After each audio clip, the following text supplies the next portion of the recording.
So let's now looking at using that technical analysis to give us areas where we can trade.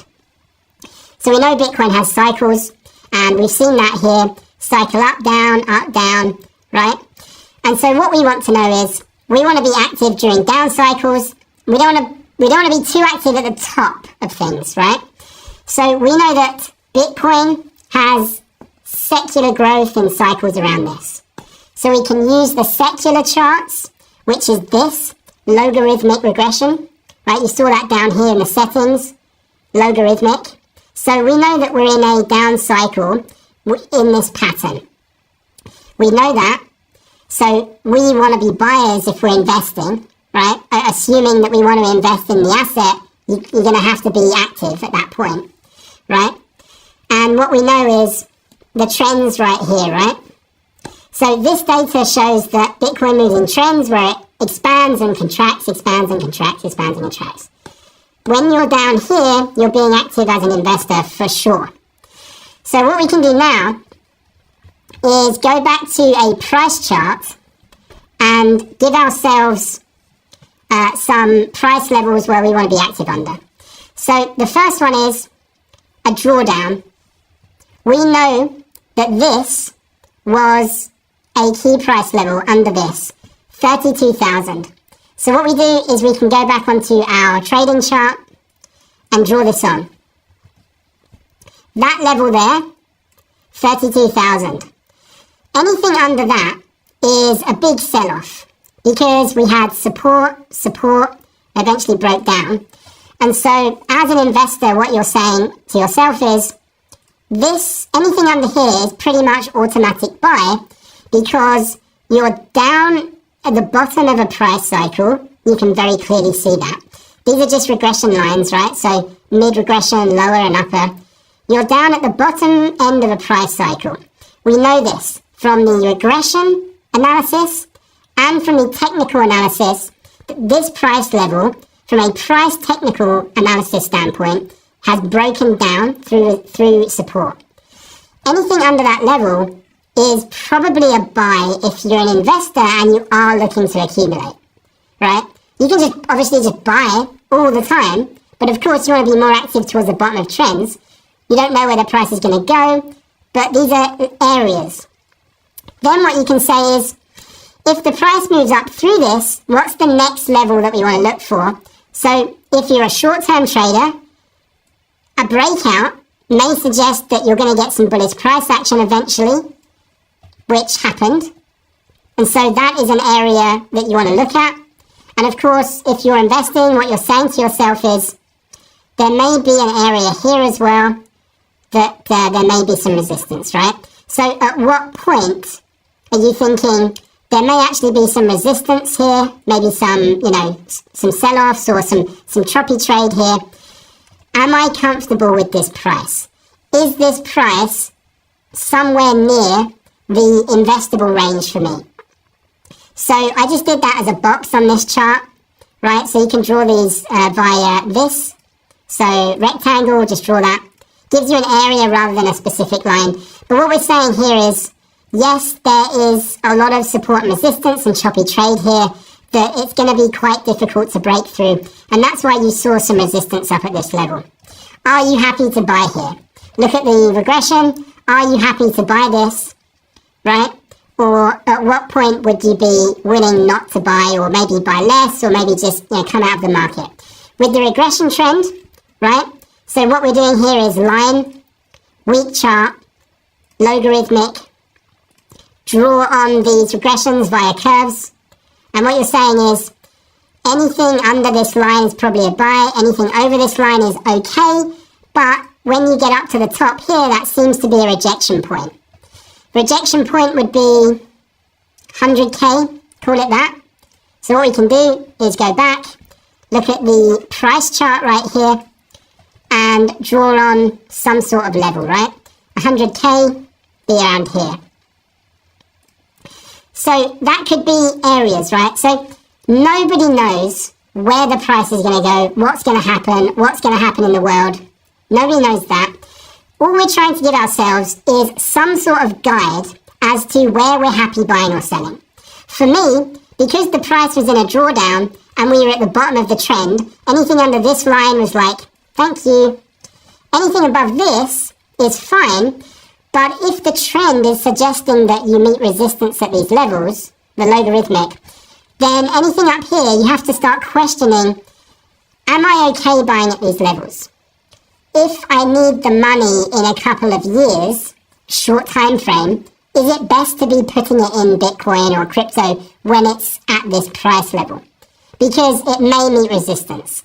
And so I need to make that decision. Am I comfortable buying at these levels, or do I not really want to? Do I want to scale back my buys because I think it may meet resistance, and so on? So it's just giving us slightly more professional way of looking at prices and the way that they move, because prices move in cycles and you get expansions and contractions. We don't know exactly where they're going to work out, but this is at least a guide to kind of, in our heads, kind of mentally prepare for what we want to do. There are many more things we could talk about with technical analysis, using metrics and trends to look at. Too much for this video. If you do want to go a little bit deeper, the trading section in the crypto course has all of this. There's, hundreds of videos, right? So you can see all the trading videos here about trends and strategies. We've also got some more day trading videos with futures and options. A huge amount of videos here. It's obviously too much for this video. If you want to get, a little bit more in depth, obviously those videos are there in the crypto course. So what we're going to look at now is on-chain analytics and how it helps us make investment decisions. On-chain analytics is something unique to crypto. We can see everything, every trade, every asset flow, when it happens, where the money's going, when and why. It's absolutely amazing, so we can use it to our advantage. There are many ways we can use this to just understand what's happening in crypto, but really from an investment perspective, it shows us how the cycles play out, how people come to the networks and leave the networks, or activity getting higher or lower. And so really we can use this to make investment decisions in that we know that assets are growing over time. That's what we need to know. And the other thing is, when are the price cycles beneficial for us to invest, or maybe a little bit overdone? This is long-term holder supply and profit, and it just shows these cycles of buyers and sellers, right? So when you have the supply and profit moving higher, that's a bull market, bear market, bull market, bear market, bull market, bear market, bull market. It's actually very, it's like a clock, right? It's like clockwork. You can see when these breakdowns happen in the data, that's showing us kind of a capitulation. So you can see where the supply and profit moves down and meets this level, known as a bear transition, where it's probably going to keep moving down because you're in a downtrend, and the bear market sell-off and capitulation moves down, and eventually it comes to an area where it starts to reverse. The capitulation has happened. Everyone that wanted to sell or needed to sell has done that. The macro environment is changing. Risk-taking comes back in, and then you get a transition, and of course you get the bull market transition here, which leads up, right? So you can see these cycles happening. Why it's important for us to be able to see this is because if we can see the cycles happening, we can get on the right side of the cycle. Remember that we know the secular trend is to the upside, so if we want to get the best results, we can take advantage of the cycles. And even if you want to trade short term, you can take advantage of the cycles. But certainly, if we're investors, this is super interesting to us when prices are relatively low, even though, you're in this uptrend. So you can see the breakdowns of them and the breakthroughs. Of course, when you're up here, ask yourself some questions. Is this move overdone? Are we at the top of the bull market? What's great about on-chain is that it doesn't really matter what the price is. It just tells us where market participants are. So this is percentage in profit, right? So it doesn't matter what the price is. It's about traders who are in profit and who are in loss, who are capitulating, or new traders coming in, forcing the price up. But it goes in these cycles. So again, this is a piece of information that we can use that, the price has moved here from 15k up to 45k. So some people may look at that and say, I'm not buying at this price. It's 180% up, not buying at this price. But actually, what you're seeing is that you're still not really overdone in terms of typical market cycles. And so it just gives us way more information and takes the emotion out of the price, because Bitcoin's gone up in price for 15 years with huge volatility in between. But if we can know the volatility, understand it, we can actually take advantage of it to make better returns.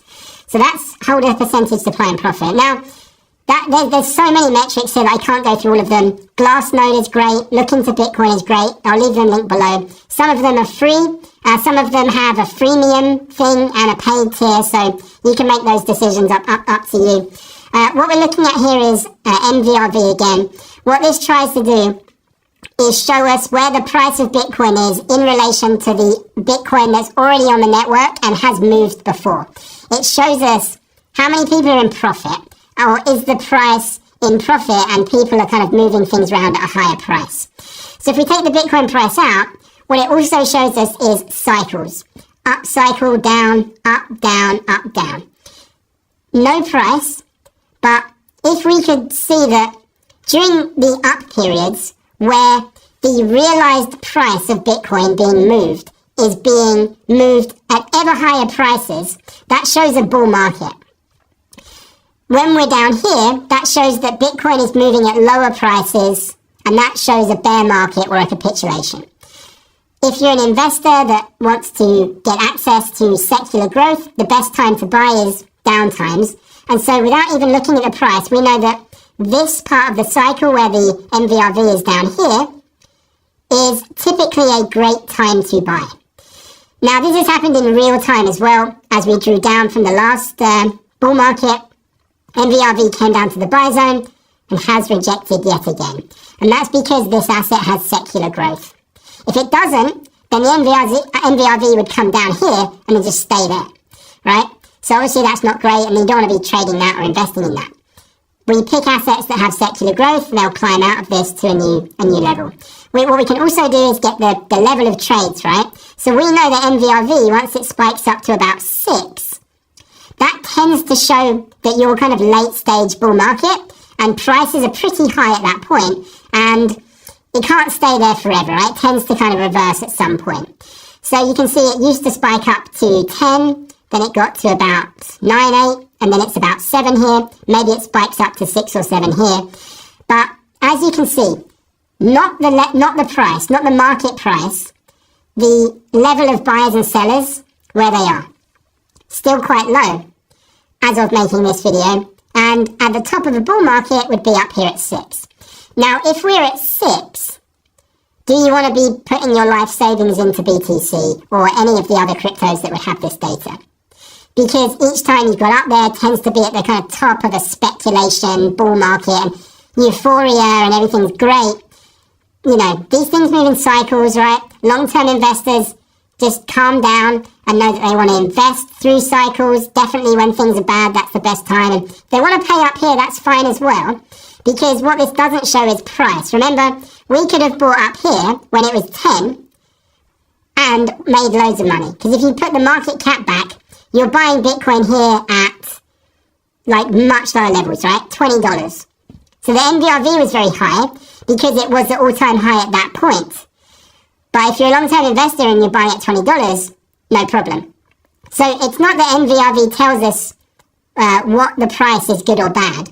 It doesn't know what's going to happen in the future. It's just telling us right now, as a price cycle, things are either overextended up or down, and that may reverse. It may continue for 6 months or 12 months. We don't know. It's just a guide, right? So that's NVRV. Then we have the same thing, basically, but it's called NUPL, or Net Unrealized Profit and Loss. And it just puts the kind of the same thing on a chart with capitulation to greed. So you can see the price again. And if you take the price out, it's just showing us when is the market euphoric in terms of prices are rising. Bitcoin is being moved at rising prices, which means that new buyers are coming in, forcing the price up. When is capitulation happening and that Bitcoin is being moved at lower rates or lower prices?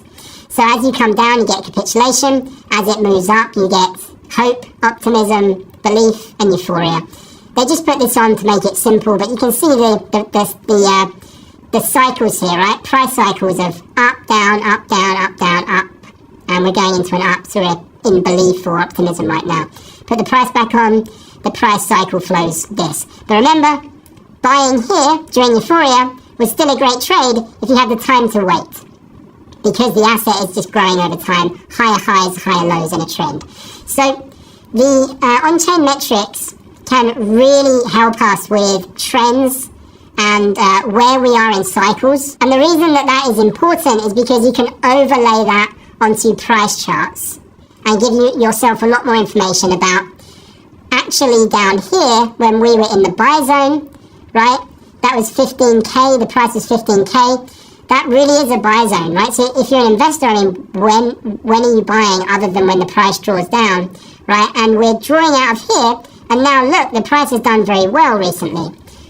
But if we go back to the cycle, we're definitely not topping out in terms of NVRV. And so as a long-term investor, do you really care about the price, or just do you care about, as long as things aren't massively overheated, then I'm being active? Again, that's up to the individual, how they want to implement their strategy. Just dollar cost average, don't care about the price, buy for 15 years, or be a bit more active. Everyone can choose what they want to do.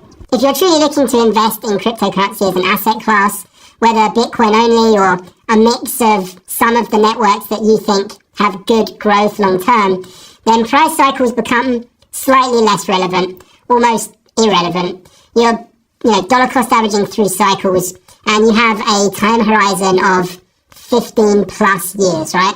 You're looking to tuck this stuff away into your retirement account, just looking to gain exposure over time. It's really not more difficult than that. We don't need to spend hours looking at 5-minute charts trying to day trade. That's not good for investing. What we're really looking to do with investing is to be consistent over time, because the way you make great returns is by consistently adding to the size of your portfolio. If you're day trading crypto with $1,000, you make a 5 or 10% trade that day. That's great. The next day, you got to get up and you got to do it again. Maybe you lose money. So you lose money, maybe you win a bit. You're on this hamster wheel going round and round. Now, day trading is fun and great, and we want to make that little extra return, and that's, of course, anyone can do that, that's great. But you need solid assets in your portfolio over the long term that you know are there as a fallback and a base, and that chunk of cash that you need for when you stop working. That's what investing is. We don't need to get cute with the market. We don't need to look for the next big thing. We can just look at asset classes. What does this asset class give me on a yearly basis? What is the growth? Huge amount of growth, no problem. Get invested, multiple years, no need to panic. It's going to be around for a long time. So investing is about the long-term allocation of free capital to achieve later benefits, not trading.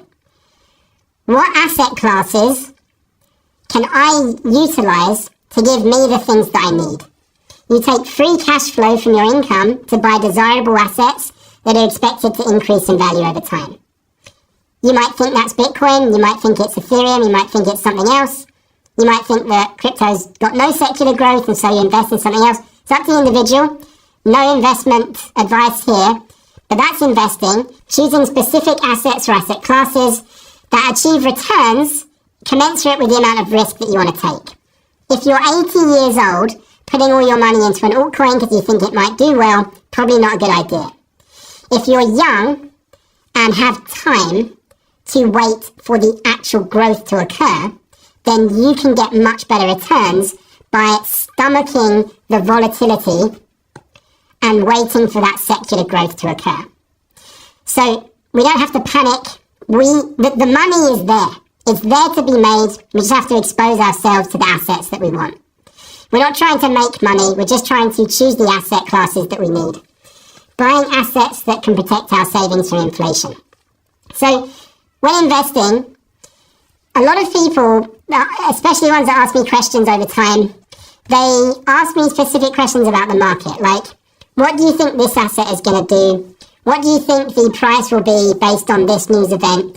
And the answer is, I have absolutely no idea. I cannot predict things like that. It's unpredictable. There are millions and tens of millions of traders around the world positioned in different ways. something can happen, a news flow event that can change things, the positioning in the market. It is impossible to know that and to consistently call that right. With investing, all of that is irrelevant, and you only have to say, here are the list of asset classes that produce returns with X volatility, right? So fixed income, where you buy a bond and you get 5% for 5 years. You hold to maturity, that is fixed. Volatility is none, right? After 5 years, you know exactly how much you're going to get back.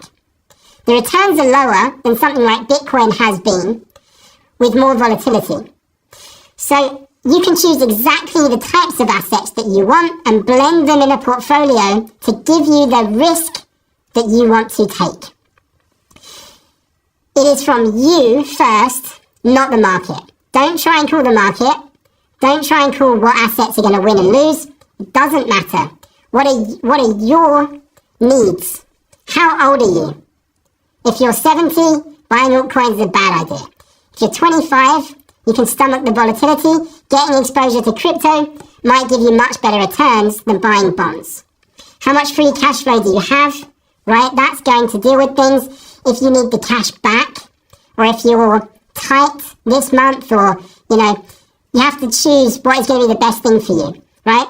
If you don't have much to invest, and it's the top of a cycle, is that the best time? Or do actually, I don't want to buy at this time. I think, I might need that cash. Comes from you first. What are your future known liabilities? Children, healthcare, education, rainy day fund, insurance, something else, right? You have to know that first. And then what are you saving for? The things I just mentioned, right? If you know that you have a liability in 7 years where the kids are going off to college, you're saving for that thing. Do you really want that in a speculative asset? Do you want to invest in an altcoin where you're like, this money's for the kids' college funds, I can make some money short term, don't worry about it. Boom, lost everything. Now your kids can't go to the college they want. So you have to think of just what assets are going to do the right thing for actually what you need to spend, because that's what money's for. So if you have a liability in 7 years' time, maybe think about something lower volatility, bonds plus something, right? You can work that out yourself, right? So maybe you take a flyer with BTC because it's at the bottom of a cycle, but the bulk is in a bond that pays out in 7 years because that's when your liability is. So that's going to depend on everyone. It's about you and not the market. Do not call the market. Call yourself, because you know that and you know what you need. Use the assets, utilize them to your advantage. Time horizon, right, and how much volatility can you handle? We don't just have to take flyers on all of this stuff. We actually work out how good an investment is via certain ratios. And it all comes down to risk versus reward. Or more accurately, the amount of return that you get given an X amount of volatility. Right, because volatility is the thing that catches people out. They buy Bitcoin during a bull market, the thing falls 70%. They hate it, they lose their money. But of course, maybe they don't know about the volatility of Bitcoin before getting into it, and they don't know about cycles and the trends. So as long as we know that, and what returns that we get for a commensurate amount of risk, we can just create any portfolio that we want. Does high risk actually get you those high rewards? The way that we can do that is Sharpe ratio and Sortino ratio. This gives an outline of the risk-adjusted return of an asset or an index or whatever you're buying. Performance of X in relation to the market portfolio. Sharpe ratio measures risk-adjusted return. You also have the Sortino, which is a variation of Sharpe that gives negative deviation as well, right, as positive volatility is desirable. So what you're looking at is, are you making returns based on the drawdowns as well, right? So what is the risk-adjusted return of the thing? So we can see that. This is a measure that you can very easily look at. This is Sortino ratio for large asset classes. So as of making this video, you can see for each of these cycles, the 2013 to 22, 2017 to 22, and then 2020 to 2023, you're seeing Bitcoin essentially, for a Sortino ratio standpoint, the best risk-adjusted asset. So despite the massive volatility within Bitcoin, it is paying you much more for that amount of volatility than other assets. Now, of course, gold and S&P, NASDAQ, great, big indexes. The S&P and the NASDAQ are the kind of basis for a portfolio. And they give you less volatility than BTC, but they pay you even less in returns. So Bitcoin has more volatility, let's say X plus 1, but it gives X plus 1.55 in returns. So it's paying you more for volatility than everything else. This may change. It changes all the time because the price changes. So during bull markets, this is lower. During bear markets, it's lower. During bull markets, it might get higher. This is a fact. I don't know if this is going to continue, right? It may not. Bitcoin tomorrow may, blow up as a network. No one knows what's going to happen in the future. But this is a historical fact. Bitcoin is the best producing asset from a risk-adjusted return standpoint.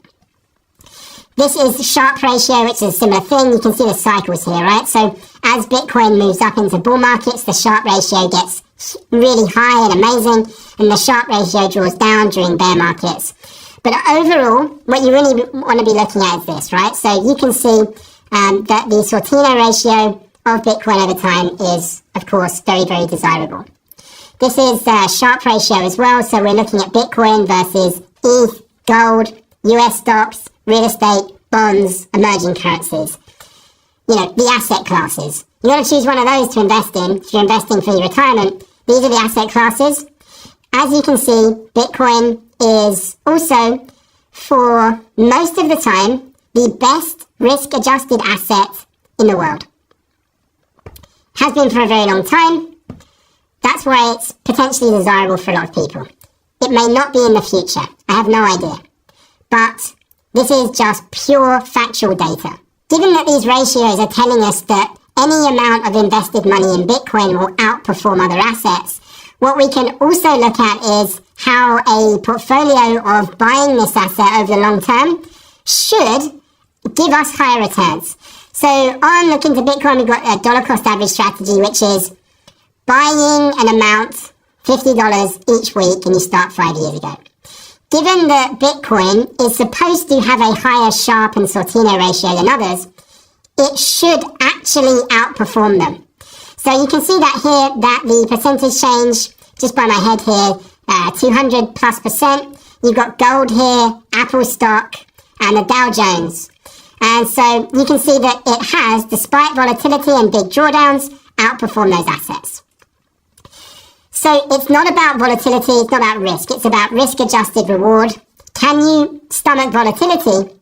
Is that thing paying you extra? If that thing just simply has more growth than other assets, it's going to outperform them. But of course, it can be very volatile. If we have the time and the stomach for that, we can get the outperformance.